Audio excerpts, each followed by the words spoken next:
दोस्तों, आज मैं आपको एक ऐसी कहानी सुनाने वाला हूँ जो सुनकर आपकी आंखें भर आएंगी और दिल कहेगा कि नहीं यार, इंसानियत अभी मरी नहीं है। एक करोड़पति लड़की एक भूखे लड़के से मिली और जो हुआ वो आपने शायद कभी किसी फिल्म में भी नहीं देखा होगा। रुकिए मत, क्योंकि इस कहानी का आखिरी मोड़ आपको हिलाकर रख देगा। बिहार की राजधानी पटना की एक शाम थी। मॉल की चमकती रोशनी आसमान को रंग रही थी। अंदर लोग हजारों रुपए उड़ा रहे थे और बाहर फुटपाथ पर एक 20 साल का लड़का बैठा था जिसके पेट में 3 दिन से एक दाना नहीं गया था। नाम था रवि। कुछ साल पहले तक वो एक साधारण कॉलेज छात्र था जो इंजीनियर बनने का सपना देखता था। लेकिन पिता की अचानक मौत ने सब कुछ पलट दिया। माँ बीमार थी, घर में कमाने वाला कोई नहीं बचा, खेत कर्ज में बिक चुके थे और रिश्तेदारों ने दरवाजे बंद कर लिए थे। रवि पढ़ाई छोड़कर पटना आ गया था, इस उम्मीद में कि कोई काम मिलेगा और वो माँ का इलाज करा पाएगा। लेकिन शहर ने उसे अपनाया नहीं, बस इस्तेमाल किया।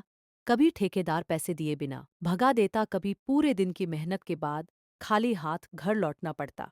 फिर भी रवि ने कभी चोरी नहीं की, कभी भीख नहीं मांगी। माँ की एक बात हमेशा याद रहती थी, भूखे रह लेना बेटा, पर गलत काम मत करना।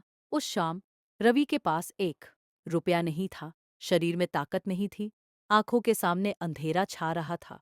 उसने पास के नल से पानी पीकर पेट भरने की कोशिश की, लेकिन खाली पेट में पानी और दर्द ही बढ़ाता है। सिक्योरिटी गार्ड 2 बार उसे फुटपाथ से भगा चुका था, लेकिन अब उठने की ताकत भी नहीं बची थी। तभी एक लंबी काली लग्जरी कार आकर मॉल के सामने रुकी। दरवाजा खुला और उतरी एक लड़की। उम्र 20 साल, महंगे कपड़े, आत्मविश्वास से भरी चाल, जैसे दुनिया उसकी मुट्ठी मैं हो। यह थी काव्या, पटना के सबसे बड़े उद्योगपति की इकलौती बेटी, जिसे लोग खूबसूरत और तेज तो कहते थे, लेकिन थोड़ा घमंडी भी। रवि ने उसे देखा और नजरें झुका ली। आत्मसम्मान अभी भी जिंदा था। वो भीख नहीं मांगना चाहता था, लेकिन अगले ही पल पेट में ऐसी मरोड़ उठी कि आंखों से आंसू निकल आए। उसे लगा अगर अब नहीं बोला तो शायद कभी नहीं बोल पाएगा। कांपते पैरों से वो खड़ा हुआ और किसी तरह काव्या के पास पहुंचा। शब्द गले में अटक रहे थे। फिर जैसे आखिरी ताकत निकालकर उसने कहा, मैडम, 3 दिन से भूखा हूं, कुछ खाने को दे दीजिए। आसपास खड़े लोग रुक गए। किसी ने मोबाइल निकाल लिया, किसी ने सोचा अब डांट पड़ेगी। काव्या ठिठक गई। उसने धीरे से रवि को देखा। सामने एक दुबला लड़का था, चेहरे पर धूल, होंठ सूखे हुए, आंखें अंदर धसी हुई। लेकिन उन आंखों में एक अजीब सी सच्चाई थी जो पेशेवर भिखारियों में नहीं होती। काव्या कुछ नहीं बोली, बस देखती रही। रवि मुड़ने ही वाला था कि अचानक उसके कदम लड़खड़ाए, चक्कर आया और वो गिरने लगा। किसी तरह रेलिंग पकड़कर खुद को बचाया। अब वो खड़ा भी मुश्किल से हो पा रहा था। काव्या के चेहरे का भाव बदल गया, उसके अंदर जैसे कुछ टूट गया हो। उसने धीरे से पूछा, सच में 3 दिन से कुछ नहीं खाया? रवि ने सिर झुकाकर हाँ में हिला दिया। उसकी आंखों से आंसू टपक रहे थे। वो भीख नहीं मांग रहा था, वो बस जीने की इजाजत मांग रहा था। काव्या ने एक गहरी सांस ली। उसने अपना महंगा पर्स बंद किया, मोबाइल साइलेंट किया और पूरी तरह रवि की ओर मुड़कर कहा, तुम गिर जाओगे, मेरे साथ चलो। ये सुनकर आसपास खड़े लोगों में हड़बड़ी मच गई। किसी ने फुसफुसाया, पागल है क्या? किसी ने कहा ड्रामा होगा। लेकिन काव्या ने सिक्योरिटी गार्ड को हाथ से रोका और रवि के पीछे चलने लगी। मॉल के फूड कोर्ट में उसने रोटी, दाल, चावल, सब्जी, जूस एक साथ ऑर्डर कर दिया। जब खाना आया तो रवि बस देखता रह गया। शायद महीनों से इतना खाना एक साथ नहीं देखा था। काव्या ने बस इतना कहा, खाओ। रवि ने कांपते हाथों से रोटी उठाई। पहला कौर मुंह में गया और उसकी आंखों से आंसू बह निकले।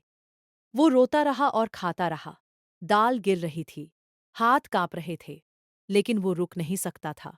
ये सिर्फ खाना नहीं था, ये जीवन था जो वापस लौट रहा था। आसपास बैठे लोग अब चुप हो चुके थे। काव्या की आंखें भी नम थीं। उसने पहली बार किसी को भूख से इस तरह टूटते देखा था। खाने के बाद काव्या ने उसकी पूरी कहानी सुनी।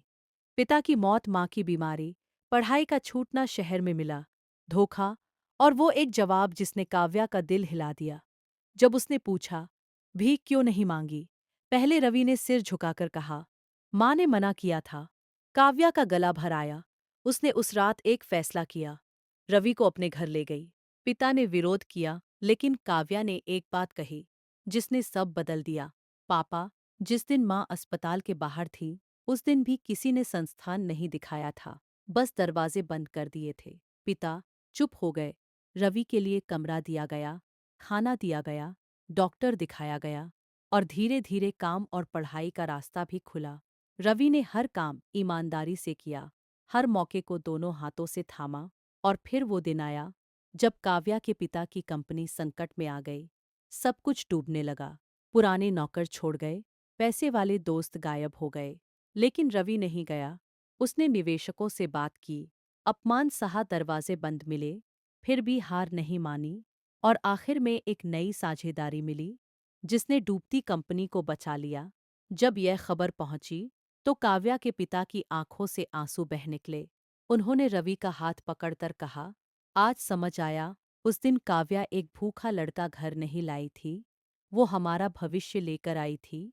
कुछ महीनों बाद एक साधारण लेकिन बेहद भावुक शादी हुई। कोई दिखावा नहीं, कोई शाही खर्च नहीं, बस वो लड़का जो कभी फुटपाथ पर भूख से बेहोश हुआ था, आज दूल्हा बनकर खड़ा था।